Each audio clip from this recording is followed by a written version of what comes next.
Chào tất cả mọi người nhé. Hôm nay mình sẽ review hai con máy. Một con là ARC 120 máy giác xích, và con XZ7 2250E. Mình sẽ review và test thử máy để chuẩn bị ra cho khách nhé. Và bên mình có cấp cả máy với kính hàn điện tử nhé. Con này kính hàn điện tử, giá rất là ok, hàn rất là tuyệt vời.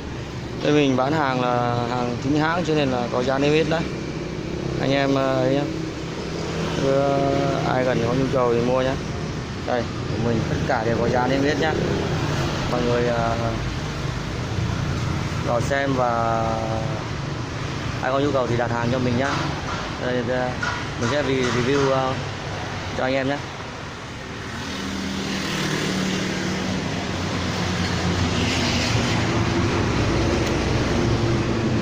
Bốc nhá, chị nha, bốc nhá. Đây là kính hàn điện tử nhá. Giá của nó là 265.000. Đây, bốc ra cho anh em xem nhé, mới 100% nhé.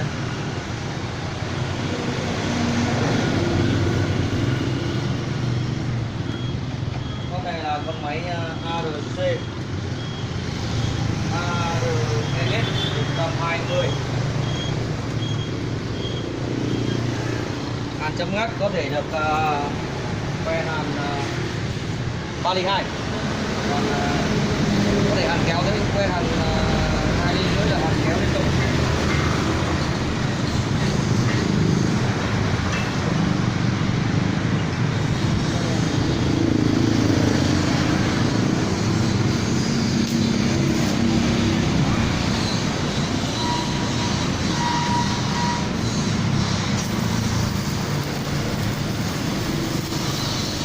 Que 2 ly rưỡi kéo rất là ok anh em nhé.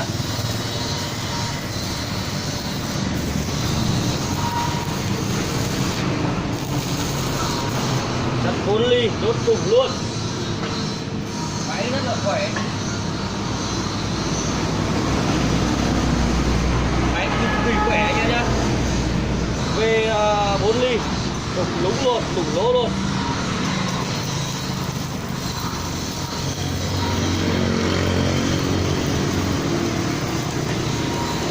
Tiếng hàn rất là êm, máy chạy cực kỳ ngọt nhá.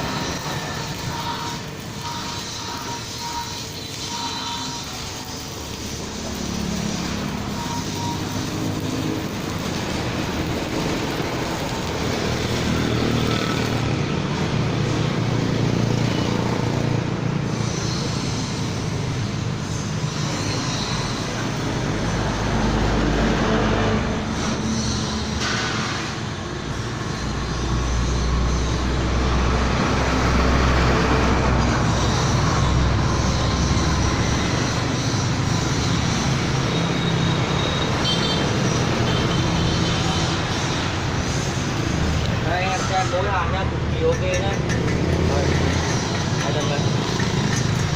Đây, mối hàn của máy nhá, hàn kéo cực kỳ nét luôn.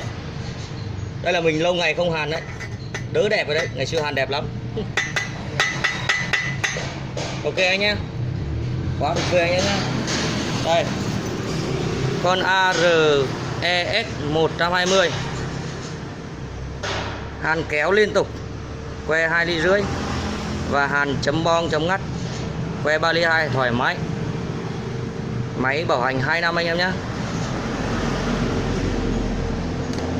Và tiếp đây mình sẽ review con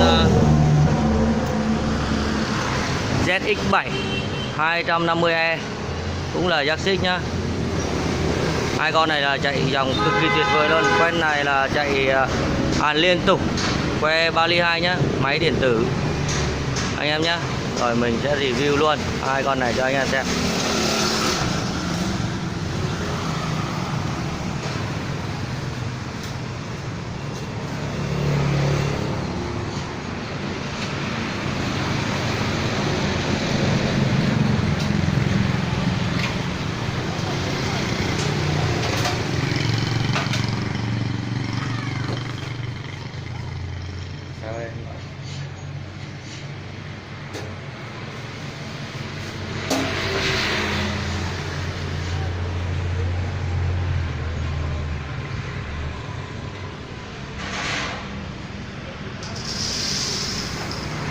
máy của mình thì có rất là nhiều,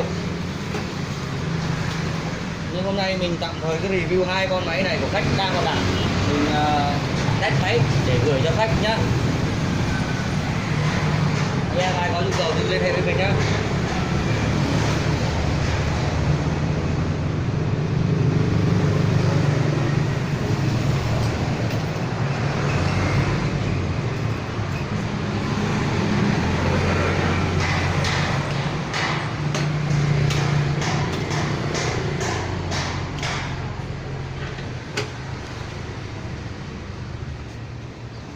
Bên này, quay bên này kìa. Mình cũng nói cho anh em biết luôn nhé, cái hàng Jack là hàng độc quyền của Welcome cung cấp. Anh em mua hàng cứ để ý nhé, phải có logo của Welcome này thì nó mới là hàng thật, hàng chính hãng của Welcome, của Jack nhé. Tại ở Việt Nam, thị trường Việt Nam chỉ có mỗi tập đoàn Welcome mới được phân phối hàng của Jack chính hãng. Nên anh em mua hàng để ý cho mình nhé.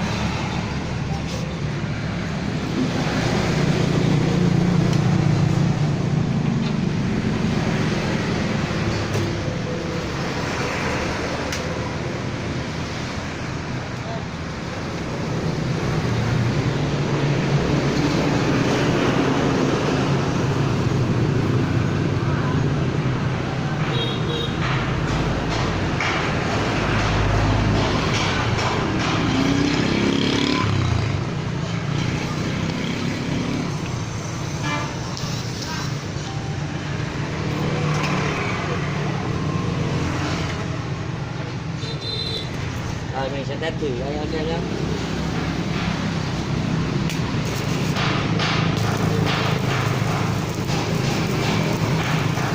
Máy chạy rất là êm, cực kỳ ok luôn nhá.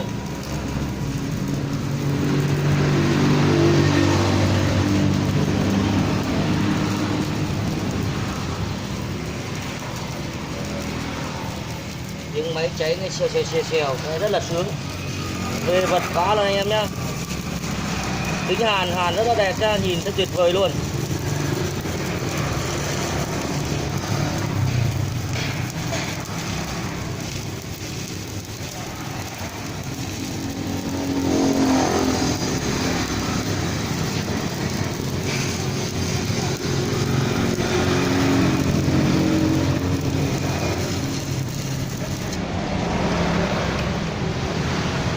Anh em xem nhá, cái hàn có chất lượng hay không nhá. Hàn không cần gọt xỉ nhá. Này, thấy chưa? Lấy móng tay bóc xỉ luôn. Thử nào máy hàn quá tuyệt vời nhá.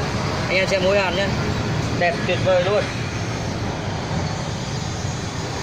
không thể chê vào đâu, đúng không nhá. Thấy chưa? Mối hàn quá đẹp nhá. Máy hàn cực êm, mối hàn cực đẹp. Anh em có thể xem lại gần hơn. Mình là có thời gian dài rồi không hàn, nhưng mà hàn cảm thấy máy cực kỳ ok nhé. Nha anh em nhé. Con này là ZX7 250E.